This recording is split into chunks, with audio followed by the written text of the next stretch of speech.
Hi guys, welcome to another episode of A Tincture of Sense. Now this episode is part 2 in the Hypersexual Women of Calabar series. Now if you haven't watched the part 1 of this episode, you really should. There's a link to it below. I'll wait for you to come back. But for viewers that have seen it, that have watched it, let's proceed.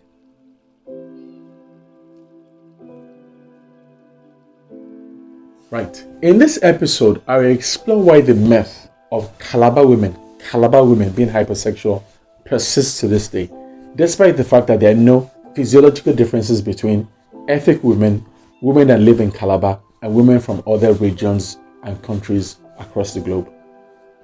Now, we know that the myth about Calabar women was out there in the world. And because of this, men that want to sleep with ethnic women that live in Calabar, or women that have ever spent a day in Calabar, have at the back of their minds that the sex they will have with these women will be the best sex ever. In essence, they are already primed to believe this. This priming is so bad that if a man thinks a woman is from Calabar, when in truth she isn't, if he sleeps with her, he will likely report that the sex was better just because he thought the woman was from Calabar. What has essentially happened here is an unintentional marketing and branding project that has resulted in ethnic and Calabar women being portrayed as hypersexual. We think this started with the many wives of an old-time king. For more on this, kindly watch part 1 of this episode if you haven't. There is science behind this type of branding. This science is used to make people think and believe that expensive things are better than cheaper ones, even when they aren't.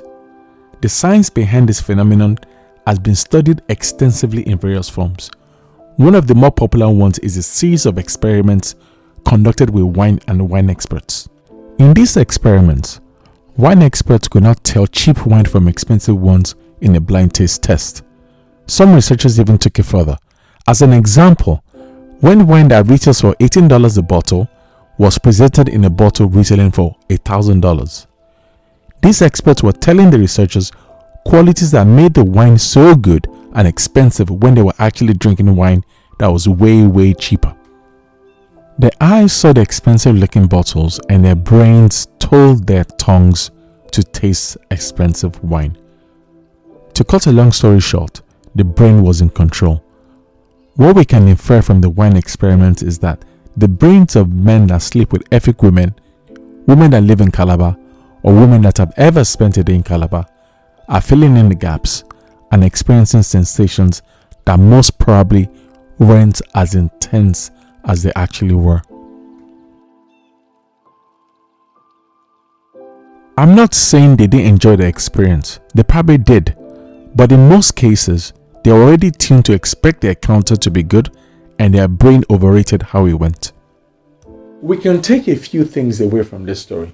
Just a few, not too many. Firstly, if any woman wants to become super or hypersexual, all she needs is internet connection. She will get free access to a ton of porn videos that can teach her how to gratify herself and do things to make men squirm with pleasure.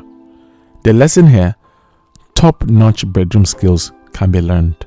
Secondly, if a group of women, for example, Yoruba women, Edo women, or any group of women for that matter, want to get the word out that they are so good in bed, they can put Calabar women to shame.